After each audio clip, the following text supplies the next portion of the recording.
It's another fine day at Camp Dynasty. I am Counselor Austin, joined by Counselor Collin, and we are fresh off the week in Mobile for the Senior Bowl mentioned last week. It's where the draft season really begins. And last week, Collin, I don't know about you, but I could feel it in my bones. It's draft time. How many weeks in a row can we say draft season is beginning? I'm calling back to the official start. Like we're inside of it now. You know, like we're within it. Yes. Hashtag the draft starts in Mobile. Officially. It sure does. So we're here. We're at the start, and we actually collaborated off air to create a list for you guys rather than coming on here flipping a coin and being antagonistic towards each other and trying to steal each other's players. It's all kumbaya here today. Yeah, we're going to come together. It was a great week of watching the Senior Bowl practices and catching up on, you know, the insider info from those on the field watching the practices. Unfortunately, we were not there this year, but next year, look out. But so what we're going to do is run through the 10 players that we identified as making either the biggest leaps in terms of their draft stock or having just a really, really good week that answered some questions maybe that we had and solidified things. So these will be 10 players that had a great week in Mobile that raised their stock. And this is not an all-inclusive list, of course. Like there were more than 10 players that looked good on the practice field. So if, you know, there's a player here that we're missing, it's okay because we're just talking about the highlights from the week, but I'm sure we'll get in a few shout outs with some other names. I know I have a couple that I thought had pretty good weeks that didn't quite make our cut. Yeah, and we'll go through a variety of positions. We'll do some IDP, some running backs, some receivers. But first, and the tight end. But first, let's talk quarterbacks because I feel like there's, you know, we've mentioned before, there's 2.5 quarterbacks at the top of this class. You know, you got Caleb, you got Drake. You got to be careful with that now because I know now it's people are becoming like a real pretty fired up about Jaden Daniels. I got to tell you, it's insane. But in my opinion, you know, you have the Caleb Drake tier, you have the Jaden Daniels tier, and then it's kind of everybody else. And everybody else happened to be at the Senior Bowl, basically. And, I mean, Penix, no surprise, I think looked the best. But he didn't play in the game, but in all the practices he looked, you know, like Michael Penix.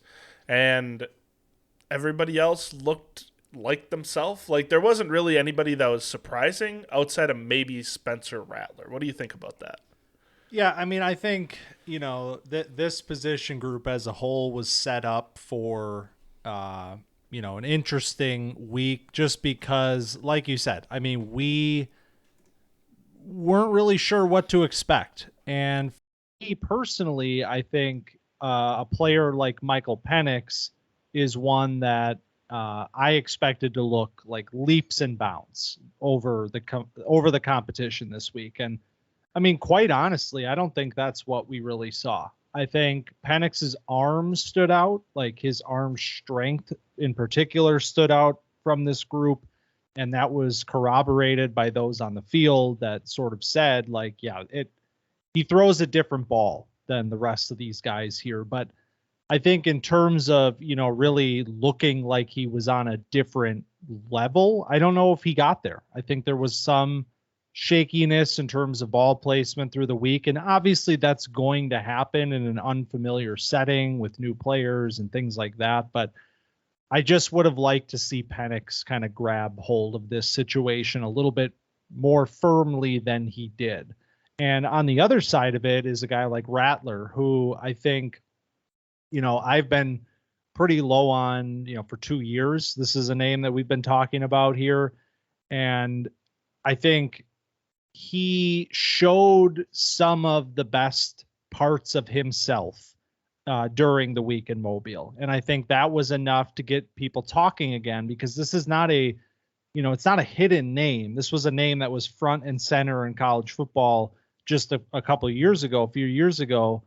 And, kind of was expected to be one of the next best quarterbacks, had the arm talent, had all of that, never lived up to it. And now you have folks saying, this last year in South Carolina was a year where he wasn't protected well. It was a lot of, running for his life a little bit. This is coming straight from South Carolina fans that I've seen speaking on it. And, maybe there's more to the player than what we thought there was based on this week. I'm not here to say that, the Mobile performance vaults Spencer Rattler up into the top 5 quarterback discussion here, but I think it was a decent reminder, at least, that this is a player that has natural ability, natural talent, and a good arm.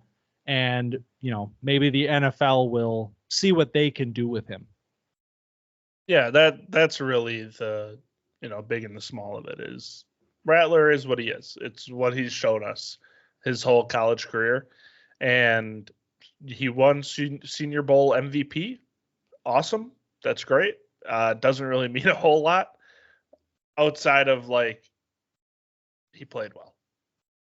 And he has the ability to play well. Like you said, he has good arm talent. He's physically a good player, but he makes some bonehead decisions, and it happens really often.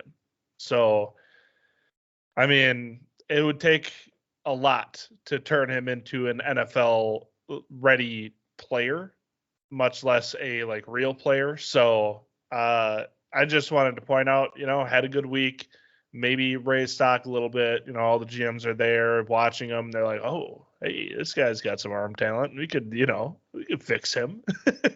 And then Penix, obviously you would have liked to see him elevate above everybody else, since he's kind of the next man up. And that's how he was viewed after that Texas game in the playoffs. It was like, oh man, Penix is kind of making a statement here.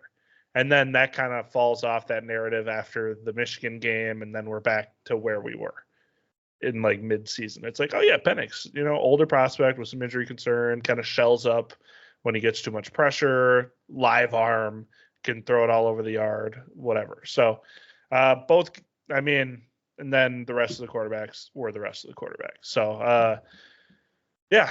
Well, I do feel as though we should acknowledge Bo Nix here, because whether we want to or not, the fact of the matter is, based on what I watched, part of me, being disappointed in Penix's lack of distancing himself from the pack had a lot to do with the fact that I think Penix and Nix were sort of on the same level for a lot of the week in terms of what I was seeing in practice and with the throws that they were making. So that is weird for me when, the tape says one thing with these two players in terms of ability, NFL projection, and all of those things. And obviously I think anybody who's listened to Camp Dynasty this season knows that, we're a lot higher on Penix than Nix. And that's not exactly a consensus opinion right now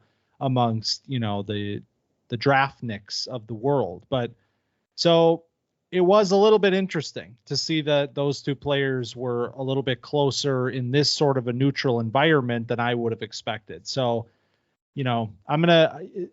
as is the case with every single player that we talk about today, this is only one moment in time. It's only one stop in the journey. It doesn't erase, a career's worth of film. It doesn't, and at the same time, it also shouldn't be completely ignored for, being this brief moment. This is a great opportunity to, stand out especially in a crowded class. And I think with the quarterback position here, it was just a matter of man, you take all of the background out of it, drop them into the same, landscape. And I don't know, Penix and Nix, man, maybe it's closer than I think it is. Yeah. Nix was very accurate all weekend. And he also, I mean, had really nice touch on some of these, sideline throws. So I'm not going to discount Nix at all.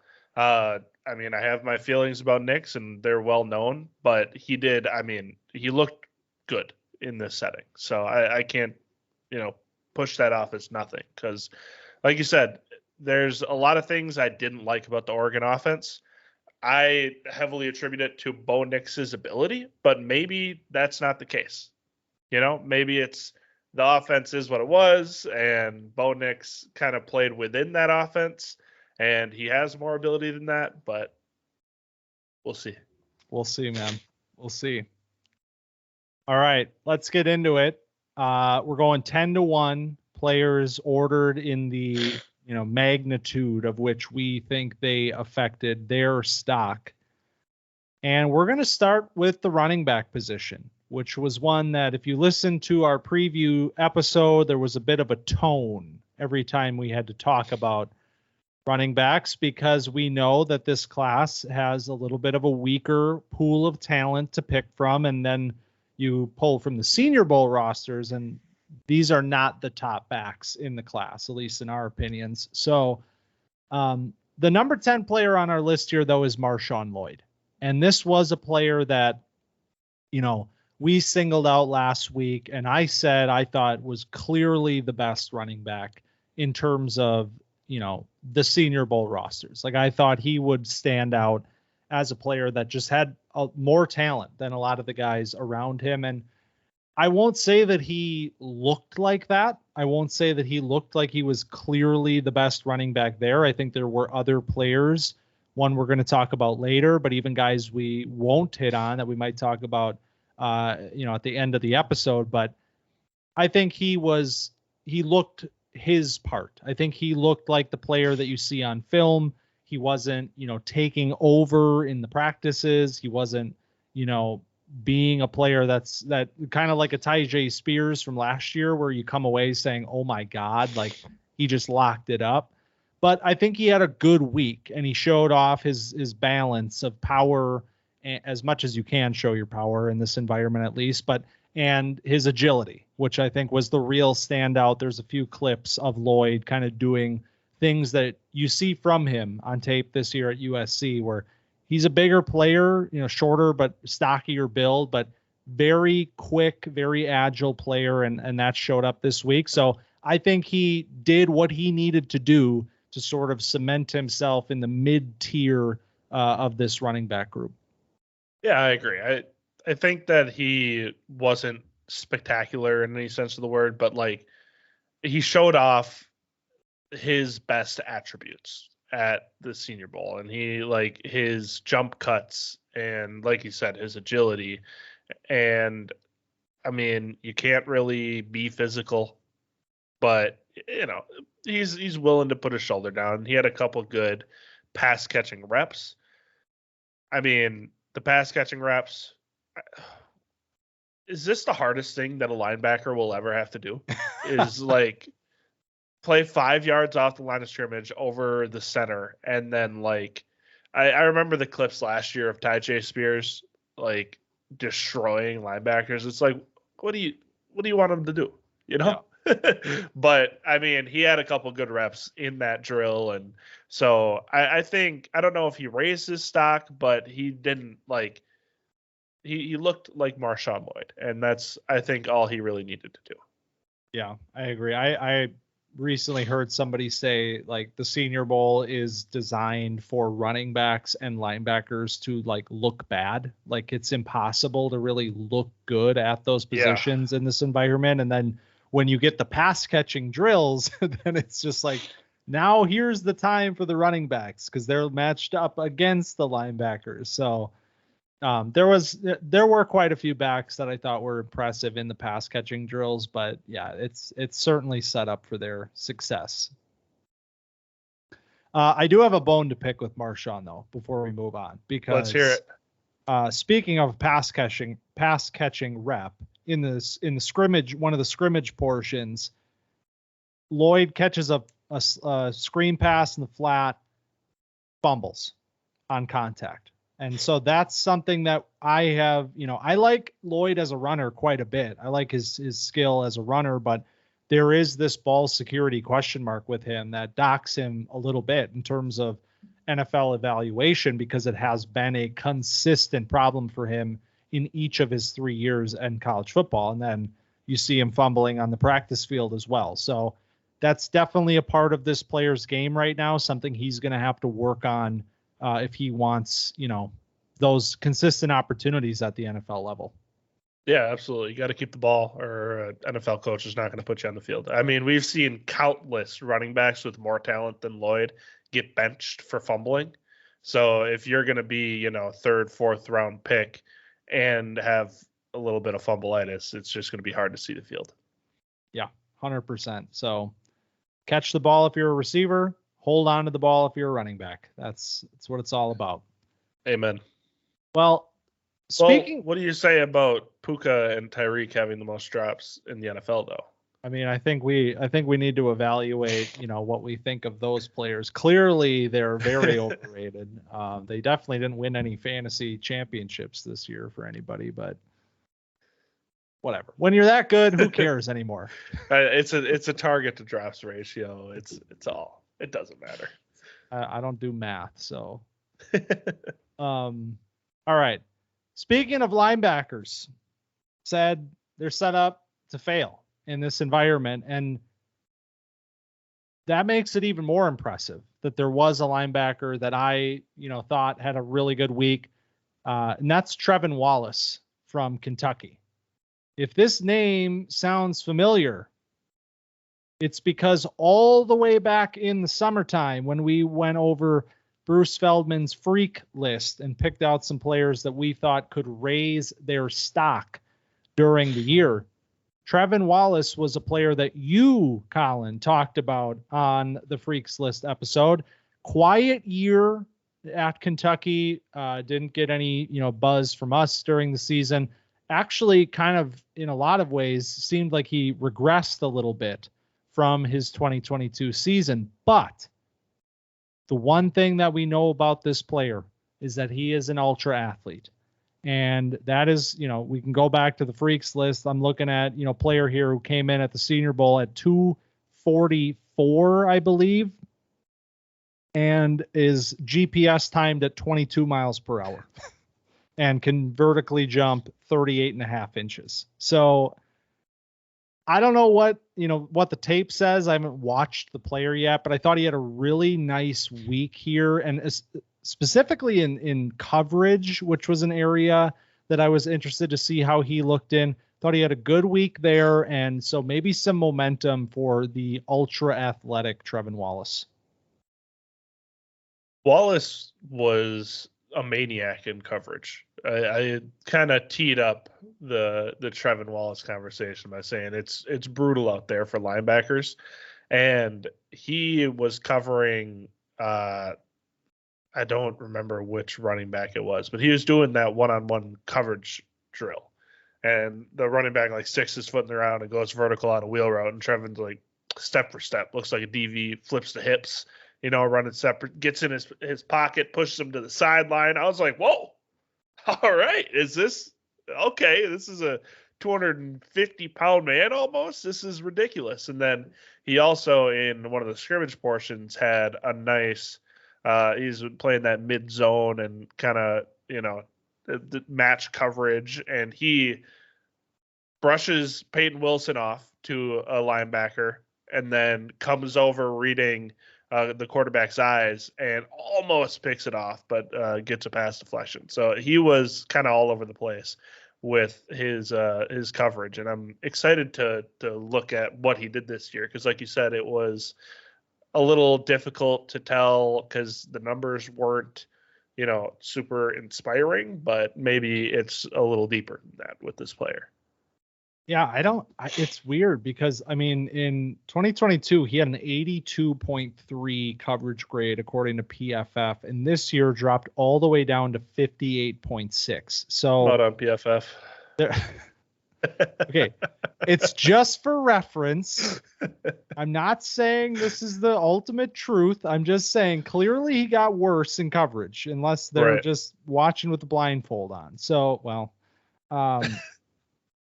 but I'm wondering if there was a usage change or something from the 2 years, because something that stands out with his numbers is in 2022, he had only 7 pressures.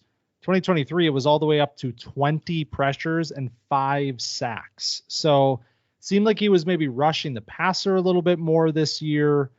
I don't know if they were asking him to do different things, but it certainly affected his coverage grade. And, you know, clearly a player that has ability as a coverage linebacker. I mean, you saw it this week. So, yeah, he's a player that I'm interested to dive into his film and see what it looks like from this past year. But exciting player. And you know how the NFL likes athletes, and he's one of them. Well, yeah, athletes, and then athletes that can cover is a whole nother thing in the middle of the field. Premium right now. It's premium in the NFL. So, all right, let's move on to talk about another running back.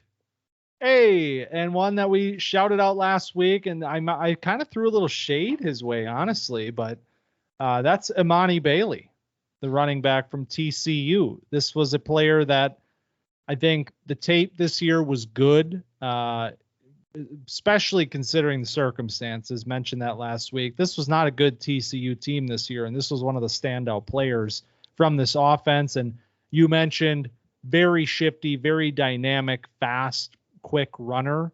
That showed up like all week. I think you saw him being that sort of jitterbug, and that's what he needs to be at this size. He came in, part of the problem here was that he came in listed 5'9", actually measures in at 5'7". So very, very small running back. And so then the question marks come up, you know, what is his role? What does this look like? Can he get an NFL role at this size? Well, I think one thing that he showed us this week, Collin, was an ability as a pass catcher. And that is something that interests me, even with a player of this size, when you see his open field ability to force tackles at a high rate. Showed us a little bit of pass catching upside this week that wasn't, you know, necessarily tapped into much at TCU, and kind of gave me a little bit of a pause in terms of, you know, rethinking my evaluation on Bailey. Yeah, he had some nice routes in the like one-on-one portion, but he also had some really nice reps in the scrimmage portions and then in the game itself. He was probably one of the best players in the Senior Bowl, one of the most productive. But yeah, like you said, on screen plays, he had a little wheel route that he ran, and then, you know, he was finding gaps and then making people miss at the second level. So all that being said, like, people aren't trying to tackle you in the Senior Bowl. They kind of just wrap up and they blow the play dead. So I don't know exactly what it means to be like making people miss. Is he actually making people miss, or are they not trying really? Like, that's the real question here, but he looked really good. And this might be the perfect storm to showcase his skills as a player. And like you said, a pass catcher in the NFL, like a small shifty pass catcher that, if he can like return kicks too, can stick in the league for a long time. Like, that's a real role in the NFL. So he's a guy that I think definitely opened some eyes over this weekend. Yeah. I mean, it's not, this is the delicate balance of, you know, the NFL draft versus dynasty fantasy football. You know, you don't expect this player at the end of the day to really factor in from a dynasty perspective. This isn't a player that's like shooting up dynasty boards, but it's a player that I think showed this week that there is a rotational running back role available to him in the NFL. So you never quite know what you're going to get. And especially in a PPR situation, if a team views him as that rotational pass catching back, worse players have had fantasy relevant roles. I'm just saying. Yeah, like, it's true. So just it pays to know what you're walking into sometimes with these later round running backs, and Bailey is, I think, one of the better ones. I mean, all you need to do is land in the right situation for running back. Yep, that's it. That's all it is. No matter when you're drafted, no matter if you're drafted, it just, some guys get hurt, and there it is. And he's got talent. Running backs, man, what a 2023 more than ever. As we're questioning, seriously, what is the value of a running back? I mean, just to frame this big picture is you look at redraft and what's going on there, and who are the first round running backs? It's Christian McCaffrey, sure, and then you start asking if you're going to take Kyren Williams, which is what a world, Yep. Tell me that 2 years ago that was going to happen. Then obviously, Brees and Etienne and all that. But, when you look at the guys at the top of the list, it is not what you would have expected. Yeah. James Cook. I mean, it's, I don't know. It's a weird world. Conner. It's a weird world out there. Jaylen Warren. Sure. So Jaylen Warren. Hey. All right. I'm going to let you take it away on this next one. This is a player that we both like him a lot, but he is your IDP one in this class, and we expected him to look fantastic this week, and I would say that's exactly what Laiatu Latu looked like. Yeah, we got Laiatu Latu, and I mean, he was just dominant in these one-on-one drills. I think he had maybe one rep where he got beat. The rest of them, I mean, the motor, the hands, the speed, the get off, it was all on display here. He had one rep against the Utah tackle where he does a spin move, and it looks like he's kind of dead to rights because the Utah tackle gets him, and then he just gets into a swim move immediately, and that's what's special about Latu. It's all summed up in one play. It's okay. A lot of these DNs, you'll do the spin move, you'll get blocked, and then you kind of hold up and, see what's going on next. But Latu is into his next move. That's the counter moves. That's what makes him special. And then again and again, he is taking over and just ruining these plays. He had another little swim move where he just completely cooked a right tackle on a play. So, I mean, it seems like his draft stock has actually shot up lately. You look at, DJ's mocks and Brugler's mocks, and he's getting up into, 8, 9, 10 range. And that's where I think he should be. He should be the DE1. If you have worries about his health, I get it. That's the one concern we can go with. But if it's anything to do with his talent, he could be a top 5 pick in this draft.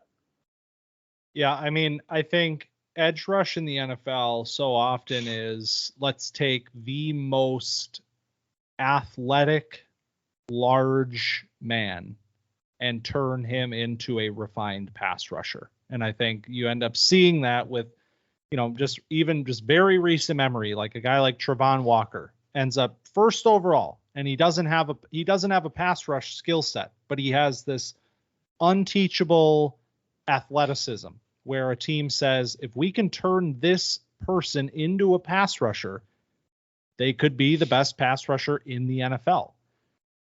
A guy like Laiatu Latu requires none of that. I mean, there is no polishing up here that is required with a player like Latu. Is he the most athletic edge rusher in this class? No, he doesn't need to be, though. And I think he proves that again last week with his performance going up against some of the better tackles in this draft class, a very good tackle group in Mobile last week. I think you see why a player like this deserves that sort of high praise, despite not having this outer worldly athletic profile, because there is an instinctual component here. And it shows up on plays like the one that you referenced, where there's split-second decision-making that's happening from a pass rush, point of view, where it's first move is countered. What are you going to do about it?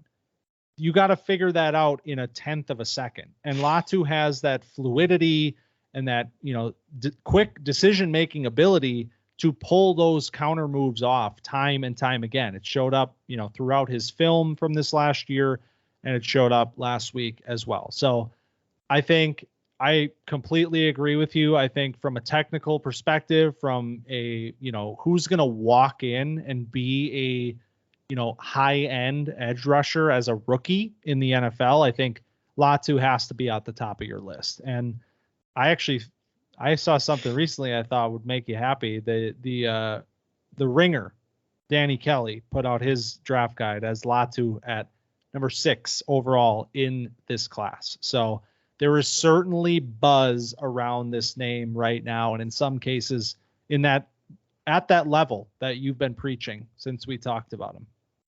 And also he did an interview and he said that him and the Patriots had a good conversation. So maybe he'll just go number 3. Hey, when Mayo said we're going to take someone at a very important position, I mean, who's the quarterback of the defense? Exactly. In terms of value, it's the edge. Former linebacker coach, defensive guy. Come on, give me Laiatu Latu. Right in plain sight. We've all been duped. All right, let's move on. Back on the offensive side of things. This is a player, a tight end, snuck his name in last week at the 11th hour. We're going to bring him back right now because Theo Johnson had a really nice week at the Senior Bowl. I mentioned last week, this is a player that I watched in the summer, actually. There was a little bit of buzz with his size and athleticism. So I checked him out at that point in time. And I mean, what you saw coming out of 2022, I mean, when we look at, production numbers at Penn State, 328 yards on 20 catches for 4 touchdowns. So, limited production, which a lot of times is kind of what we get with these tight ends in college football. But you see that 16.4 yards per catch number that really pops at you. And that's from 2022.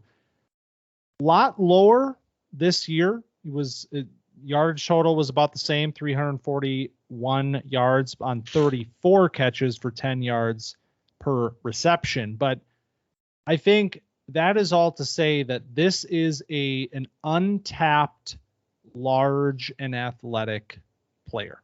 I think this is that sort of tight end where you pick on, what I would have said before this last week, a day 3 sort of a project tight end where we know we're not there quite yet, but we know that at 257 and 6'6", you're athletic. You can move, you can get downfield, you can be a big play threat at that size. So we're gonna see what we can get. And then you get into the week at Mobile, and all of a sudden it starts showing up in a little bit more clearer way even than his film at Penn State, where, I mean, they had a couple tight ends there that they were using regularly. So the role was a little, specific for a guy like Johnson in that offense.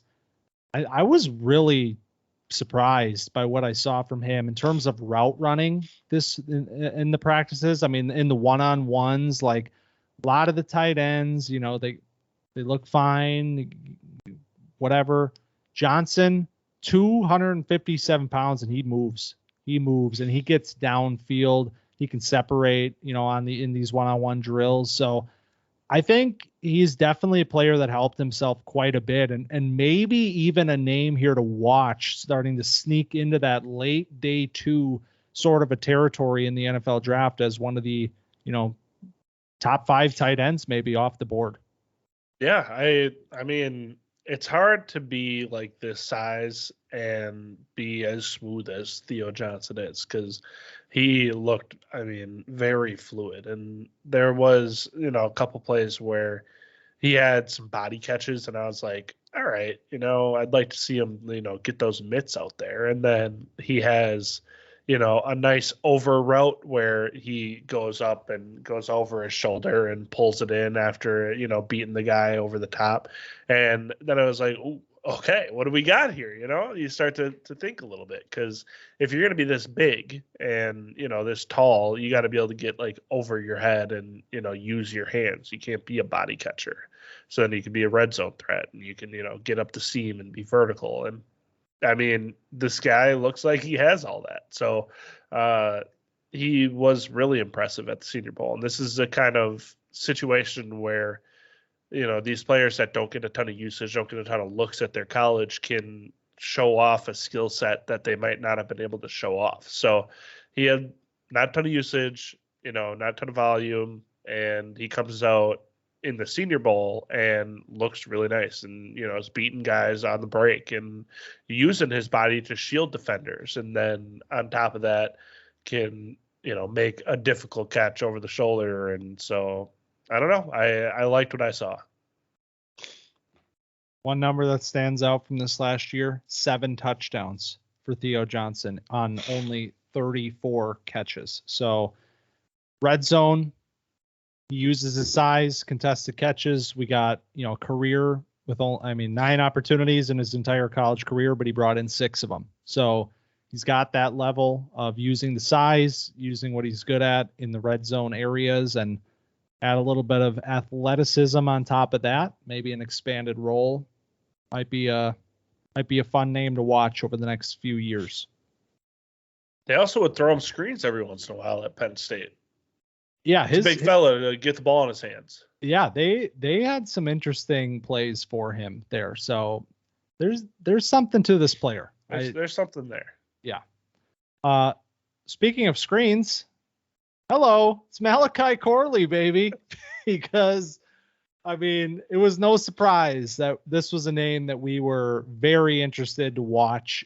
How would he do this week? Because the usage at Western Kentucky, it's no surprise anymore. As I feel like this is becoming sort of like, in the summer, it was like, oh my God, Malachi Corley, like, look out for this guy, 900 yards after the catch. And now I think the Yak King starting to get his own little draft circle of people that are like, this is my guy. And there's a reason for that, because he's a very fun, physical player. And that showed up in a big way in Mobile. The physicality was something that I think he came in saying, I'm gonna show what I got in terms of being a physical player, and in some cases maybe some OPIs, but it was worth it for the one clip.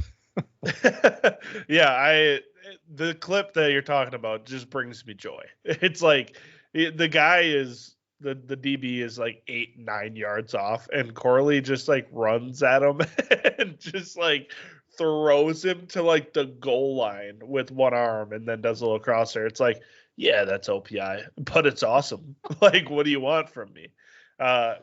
So the guy is so strong, so physical, and it shows up beyond offensive pass interference. Like, he had a route, I think, on day 1 where he kind of stacks a guy vertically and just gives him like a little shove, but he creates like a lot of separation with just like, it's not obvious. It's not offensive pass interference obvious, but it's like the offensive pass interference that happens on every play kind of thing, where you just kind of, hand fight a little bit, and you end up giving him a little push, and he gives him a little push, and he gets enough separation to make that catch. So day 1, he was dominant in all of his one-on-ones. His releases were crisp, and his route running was even better. Talk about the strength and the physicality. He had another rep where he just like kind of, swiped across his face as he went on an in-breaker, and the guy like was dead in his tracks. So I was really impressed, because you talk about, the Western Kentucky usage and that there's a little bit of concern there.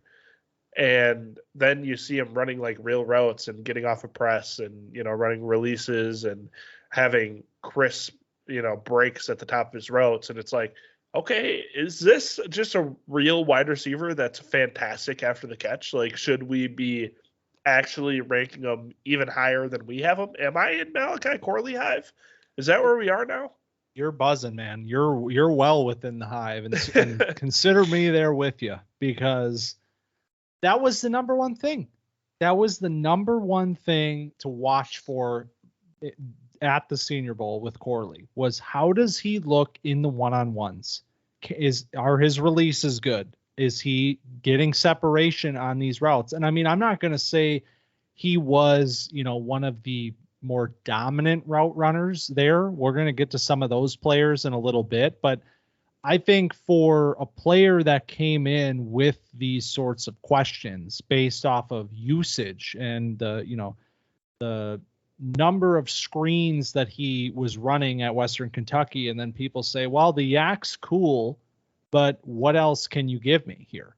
I think Corley did a lot to kind of challenge some of those doubts about what he can be at the next level in terms of a route runner and in terms of, being more of that traditional slot type of player, in addition to having this rare sort of skill set with the ball in his hands. So thought it was a phenomenal week for Corley, all things considered, and a player that, I'm pretty high on him. I'm starting to learn something about myself. I used to be all about, the big, gaudy, contested catch players, and I'm starting to fall a little bit in love with these yak players because it's just so damn fun to watch them go to work with the ball in their hands. Yeah, it worked out really well for you last year.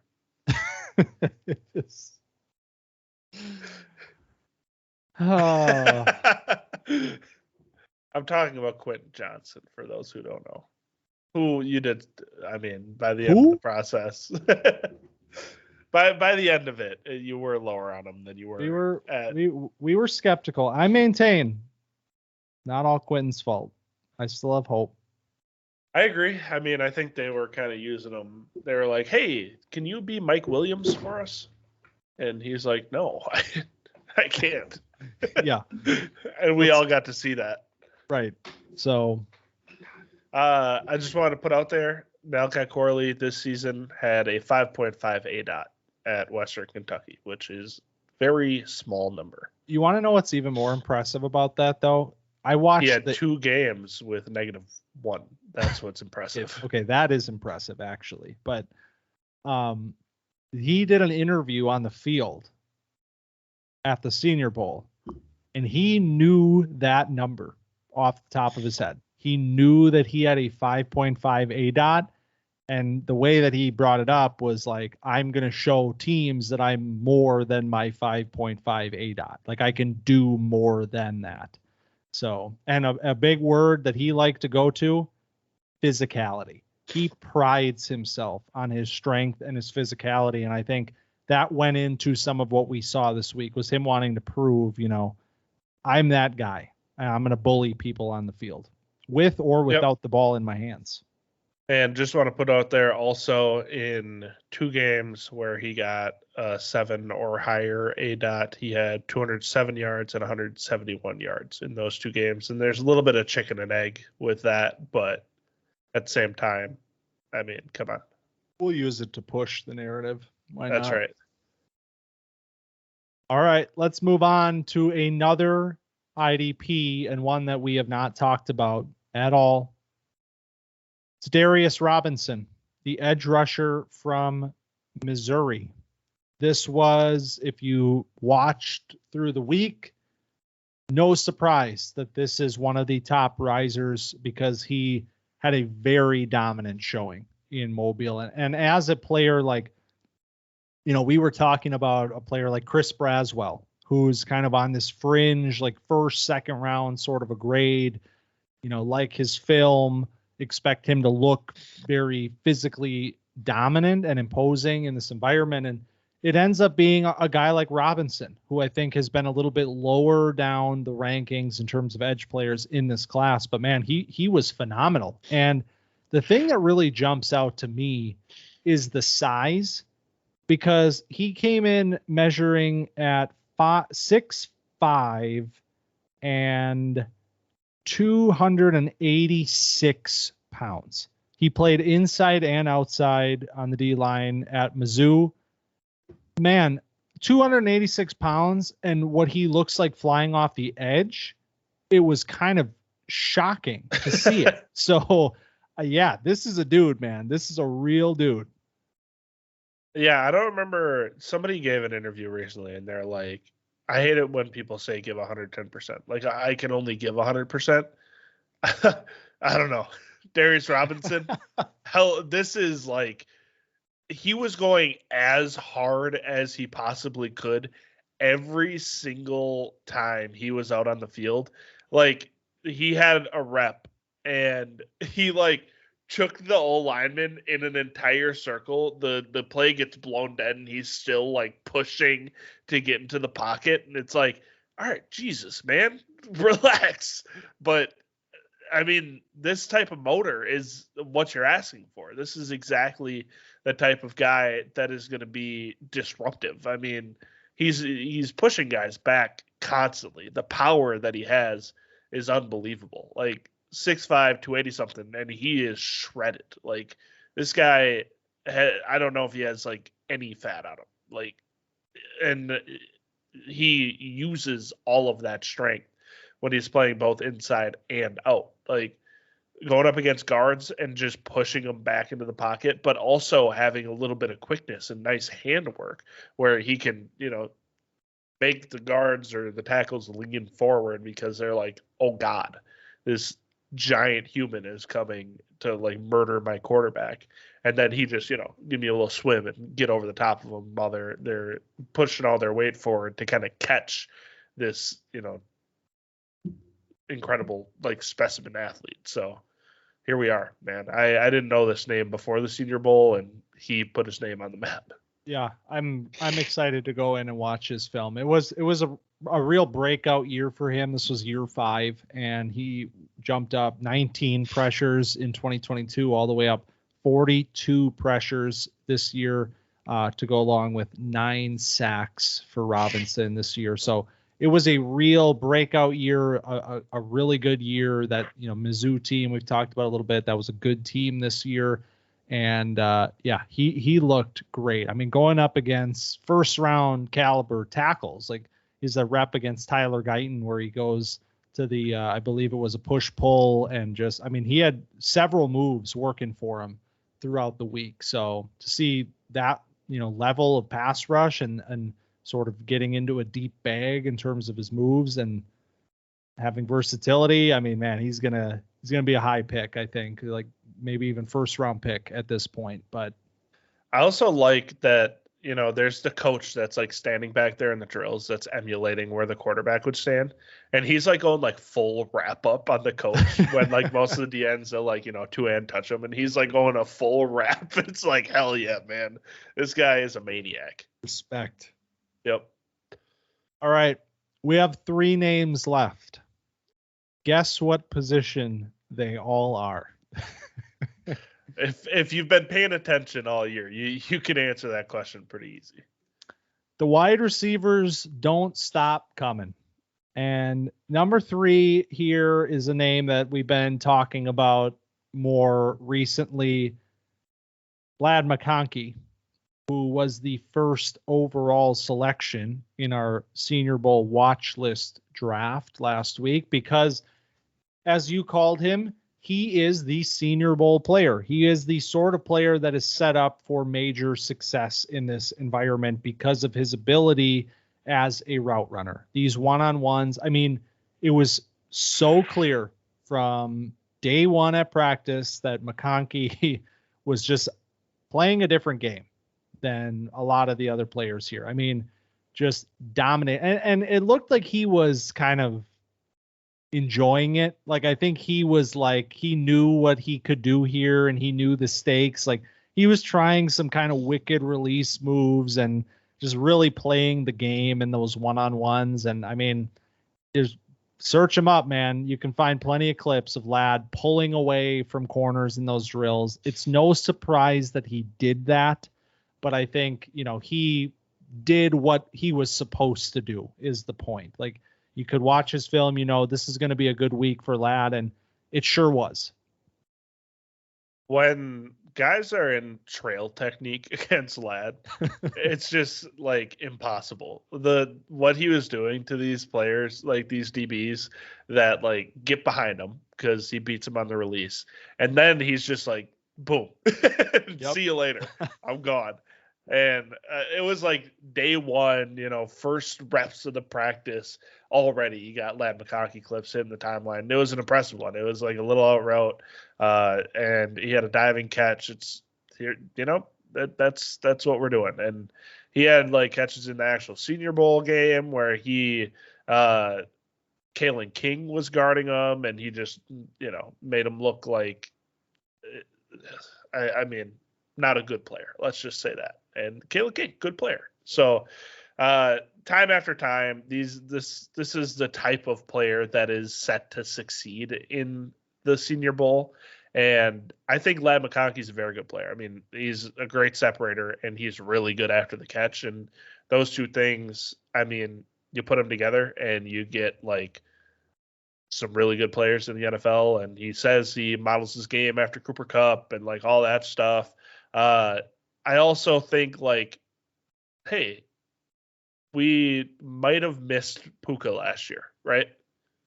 We were, he was really good in the Senior Bowl, and we're like, well, it's the Senior Bowl, we don't know. And I think maybe things are going the other way a little bit, and people are putting like a lot of stock into the Senior Bowl.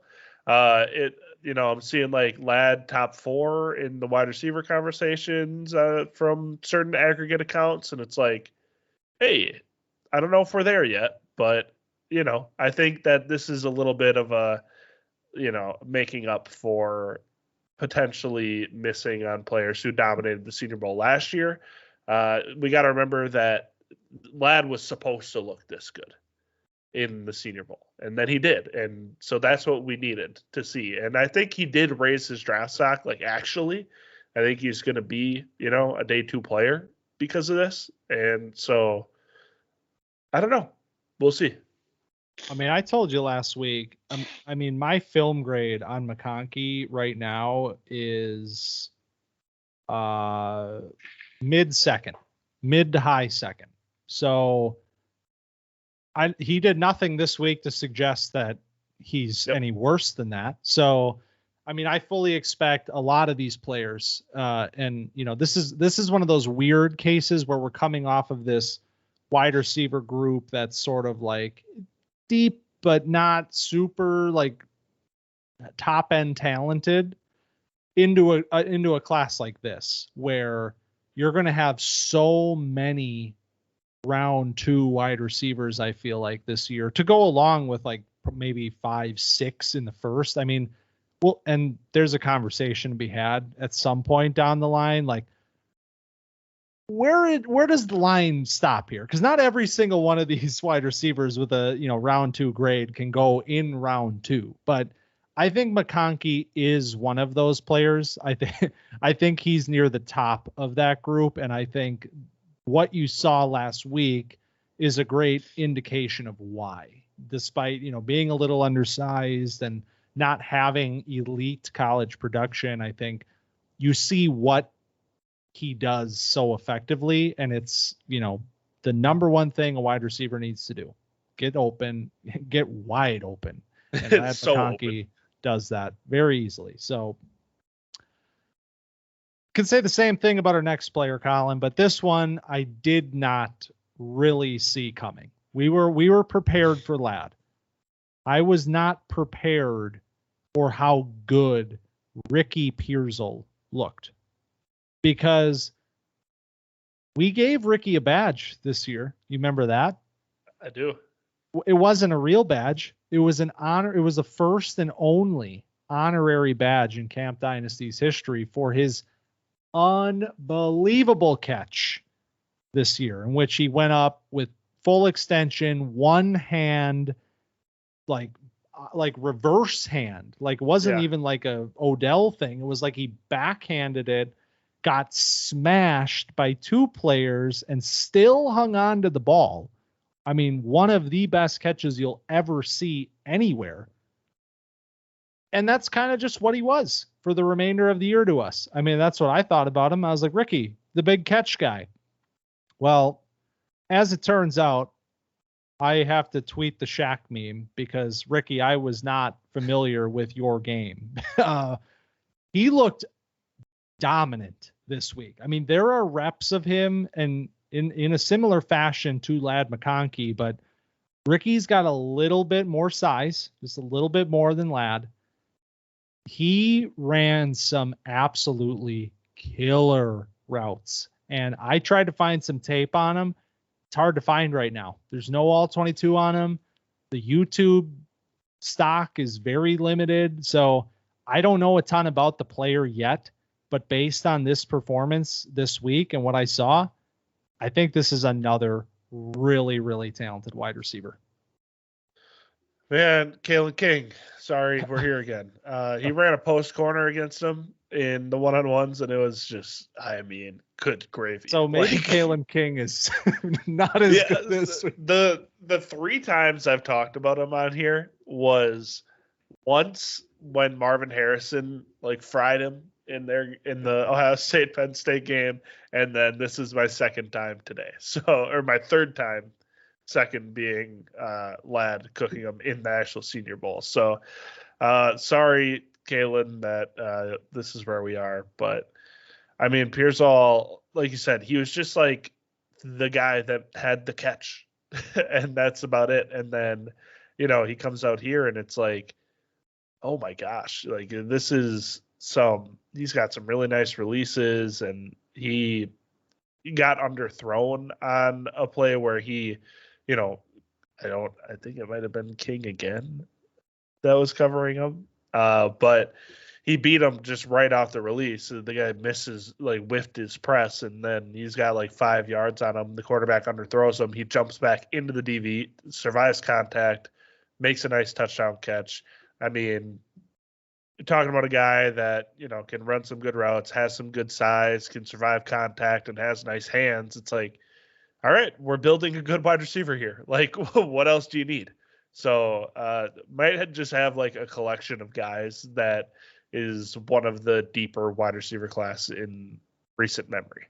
Yeah, I mean it's absolutely insane. I'm right now, I have film grades for 17 wide receivers, and I mean there are names here like Ricky Pearsall is one of them. There's more Senior Bowl guys that I need to get to here that looked pretty good this week. There's a good chance that there's 25 receivers here that are within the realm of possibility for a dynasty draft where you got to be really thinking about, where do they sit? And obviously that'll be affected by the NFL draft. But I mean, it looks very crazy, even crazier than we thought it would. Yeah, seriously. During the year. So new names continue to emerge. Ricky Pearsall is definitely one of them. And so is Collin, the number 1 player that we identified as raising his stock the most this week. And we are not by any means original in this thought, because if you search anything related to the Senior Bowl, the chances are that you will come across the name Roman Wilson. And if you watched the practices, you're already familiar with Roman Wilson, because it seemed like that Tuesday practice when everybody had eyes on and everybody was so excited to see how are these wide receivers going to perform. It was Roman Wilson who stole the show. And he had another great day on Wednesday and then decided, I've done enough. I'm out. Good choice, Roman, and what a great 2 days of practice for him. Yeah, he looked fantastic. We mentioned him in passing, towards the end of the episode last week, and it's you got him in. I think it was the very last name. I just was said. Hey, Roman Wilson, interesting player, and that was it. That's the amount of unexpectedness, and I think. Man, he was dominant in these practices. Every single rep was oh my God, Roman Wilson. He did it again. And he did it in the scrimmages. He did it in the one-on-ones. He was just all over the place, running crisp, clean routes. Like, he had probably the highlight of the Senior Bowl one-on-ones where he I just cooked a guy on a little out route. Like, the guy stumbled and then he broke out, and then the throw was behind him, so he reached back with one hand and kind of plucked it out of the air. Like, he just was making a ton of highlights. And then in the scrimmages, he destroyed a corner, beat him deep. I think the safety kind of, had a little bit of poor eye discipline on that one and came up, and Wilson got behind him and ended up scoring a touchdown there too. So all day he was, not all day, all weekend he was unbelievable. So, Roman Wilson, I was not familiar with your game. Same. I obviously, when we were going through the season, looking at, badge opportunities every week, this was a name that came up a few times, specifically in the beginning of the year, because he started the year with a 3-touchdown game against East Carolina, followed that up with a 2-touchdown performance the next week against UNLV. He finished the year with 12 touchdowns. And for a player that, comes in here, official measurements were 5'10 and a half, 186. So this is a smaller player. He's playing from the slot in a lot of cases at Michigan. 12 touchdowns. They just look to him in those red zone opportunities more often than not. And he was the most reliable pass catcher that they had. And I think that's something that, where does this player come from? Well, we know that the Michigan offense is so run heavy, and that, that's the big thing with JJ McCarthy was opportunity. They're not throwing a lot. They're not putting the game in his hands. And in that way, they're not, putting it in the wide receivers' hands either. And a player like Roman Wilson this year leads, his best total in college, 789 receiving yards in this very run heavy, limited pass offense. So, all things considered, it was a very productive year for Wilson here in his 4th year. And I watched some film on him after the Senior Bowl just to see, and this is where the conversation comes in between, like, what did you see on film? What did you see at the Senior Bowl?